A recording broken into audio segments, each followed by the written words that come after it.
இது வரைக்கும் பார்த்ததுலலாம் பார்த்தீங்கன்னா, நமக்கு ட்விஸ்ட்டான சில கொஸ்டின்ஸ்லாம் அமைச்சத பத்தி பார்த்தோம். அது மட்டும் இல்லாம, பேசிக்கான சில கொஸ்டின்கள்லாம் நமக்கு தெரிஞ்சிருக்குதா? அதாவது பாடத்தோட பேசிக் கொஸ்டின்ஸு. இப்ப 54வது கொஸ்டின் பார்த்தீங்கன்னா, பஞ்சுரம் என்னும் பண் எந்த நிலத்திற்கு உரியது? அதற்கு ஆன்சர் வந்து பாலை. 58வது கொஸ்டின் பார்த்தீங்கன்னா, ஐங்குறுநூற்றில் முல்லைத்திணையை பாடியவர் யார்? அதற்கு ஆன்சர் வந்து பார்த்தீங்கன்னா, பேயனார். அதேமாரி பார்த்தீங்கன்னா, 85வது கொஸ்டினு 85வது கொஸ்டின், ஆரியரசன் பிரகதத்தன் என்பவனுக்காக தமிழின் பெருமையை உணர்த்துவதற்காக பாடப்படும் நூல் எது? Option A Kurinjipattu. அடுத்து பார்த்தீங்கன்னா 88வது கொஸ்டின், புல்லாங்காடனார் என்னும் புலவரால் பாடப்பட்ட நூல் எது? கைநிலை. அதேமாரி பார்த்தீங்கன்னா 87வது கொஸ்டின், உலகம் உவப்ப வளன் ஏர்பு திரிதரு பலர் புகழ் ஞாயிறு கடல் கண்டாக. அதற்கு வந்து ஆப்ஷன் ஏ பார்த்தீங்கன்னா திருமுருகாற்று படை. அடுத்து 90வது கொஸ்டின், அகநானூற்றில் 2, 8 என முடியும் என்னும் எண்களை கொண்ட பாடல்கள் எத்தினையை குறிக்கும்? அது வந்து குறிஞ்சி. அடுத்து 110வது கொஸ்டின், வஞ்சிக்கு புறனாக அமைந்த திணை எது? முல்லை. அதேமாரி 111வது கொஸ்டின், அதாவது அந்த பொருத்துகளை நாற்கவை ராசரபி, புத்தமித்திரனார், ஐயனாரினதனார், வீரமாமுனிவர் இவர்கள் எழுதிய இலக்கண நூல்கள் என்னென்ன அப்படிங்கிறது மாரி ஒரு கொஸ்டின் வச்சுருப்பாங்க. அடுத்து 114வது கொஸ்டின், மூன்றடியானும் முற்று பெற்ற அடிதோறும் இறுதிக்கண் ஒரு சொல்லே தனிச்சொல்லாய் வருவது. அதற்கு ஆப்ஷன் பார்த்தீங்கன்னா வெளி விருத்தம். அதே மாதிரி பார்த்தீங்கன்னா 135வது கொஸ்டின் 135வது கொஸ்டின் பார்த்தீங்கன்னா, நாடகத்தன்மை வாய்ந்த சிற்றிலக்கியங்களில் ஒன்று பல்லு. இதெல்லாம் பார்த்தீங்கன்னா உங்களுக்கு வெறும் பேசிக் கொஸ்டின். அதாவது ஒரு இலக்கிய வரலாறோ அல்லது வேற நீங்கள் எதையாச்சும் படிச்சிங்கனாலோ, சில நம்ம ஒரு பாடம்னு எடுத்துக்கிட்டாலோ நம்ம சில கொஸ்டின் எல்லாம் வந்து பார்த்தீங்கன்னா பேசிக்காக படிப்போம். அந்த மாரி பார்த்தீங்கன்னா பேசிக் கொஸ்டின்லையும் உங்களுக்கு இந்த வினாவை சேர்த்து வடிவமைச்சு கொடுத்துருக்குறாங்க. இது மட்டும் இல்லாமல் சில சொற்கள் வந்து சொல்லுக்கான பொருட்கள் என்னென்ன அப்படிங்கிறது மாரி ஒரு சில கொஸ்டின்கள்லாம் வச்சுருக்கிறாங்க. அதை பற்றியும் நம்ம இந்த இதில் வந்து பார்ப்போம். அதாவது பாடல் வரியை வச்சு வச்சுருக்கிறாங்க, பேசிக்காக கொஸ்டின் தெரியுதான்னு வச்சுருக்கிறாங்க, சொல்லோட பொருளை குறிக்கிறது சம்மந்தமாக என்ன இது வச்சுருக்கிறாங்க, அப்புறம் ஒரு பாடலை குறித்து இது யார் எழுதினாரு அப்படிங்கிற மாதிரியான சில கொஸ்டின்ஸ் வச்சுருக்கிறாங்க. இப்போ இந்த இடத்துல நம்ம என்ன பார்க்க போகிறோம் அப்படின்னு சொல்லி பார்த்தீங்கன்னா, சொல்பொருள் தொடர்பாக என்னென்ன கொஸ்டின்ஸு இருக்குது அப்படிங்கிறத பற்றி பார்க்கலாம்.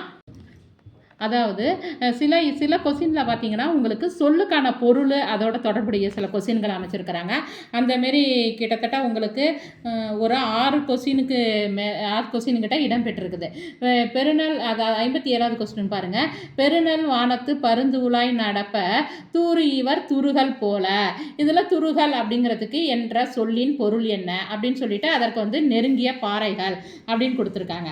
அதேமாரி பார்த்தீங்கன்னா 59வது கொஸ்டின், கோடல் குவிமுகை அங்கை அவிழ.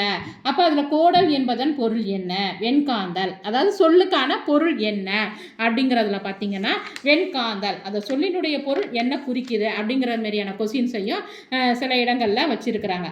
78வது கொஸ்டின் பாருங்க, மங்களம் இலக்கிய வகைமையில் முற்பகுதியில் அமைந்த பாடல்களின் எண்ணிக்கை குறிக்கும் மங்களம் எது அப்படின்னு சொல்லிட்டு பார்த்தீங்கன்னா அட்டமங்கலம். இதில் பார்த்தீங்கன்னா இதையே உங்களுக்கு நான் இந்த வரிசையில் கொடுத்துருக்கேன்னா, அட்டம் என்பது 8. அப்போ 8ங்கிற அந்த சொல்லினுடைய பொருளை தெரிஞ்சாதான் இதற்கான ஆன்சரை நீங்கள் பண்ண முடியும். அப்போ இந்த இடத்துல இந்த சொல்லினுடைய பொருளுக்கு முக்கியத்துவம் கொடுத்து இந்த கொஸ்டினில் வந்து நம்ம இதுக்கு ஆன்சர் பண்ணுற ஒரு விதமாக இருக்குது.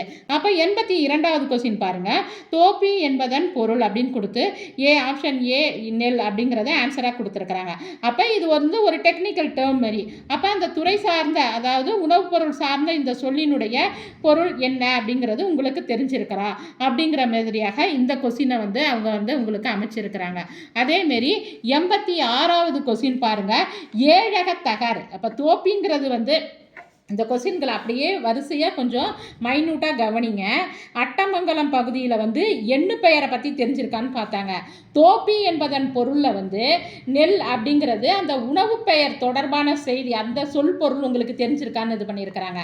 அப்படியே வாங்க 86வது கொஸ்டின், ஏழக தகர் என்பது எந்த கால்நடையை குறிக்கும்?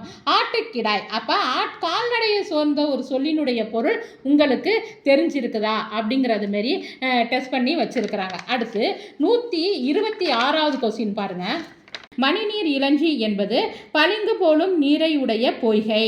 இதில் இந்த மணிநீர் இளஞ்சி அப்படிங்கிறது ஒரு இலக்கிய சொல்நயம் மாரி இருக்குது. அப்போ அதற்கான பொருள் உங்களுக்கு தெரியுதா அப்படிங்கிற மாரி இந்த இதை வச்சுருக்கிறாங்க.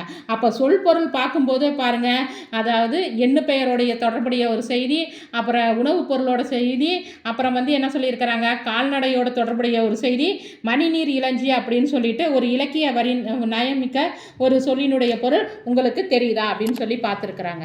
நன்றி, வணக்கம்.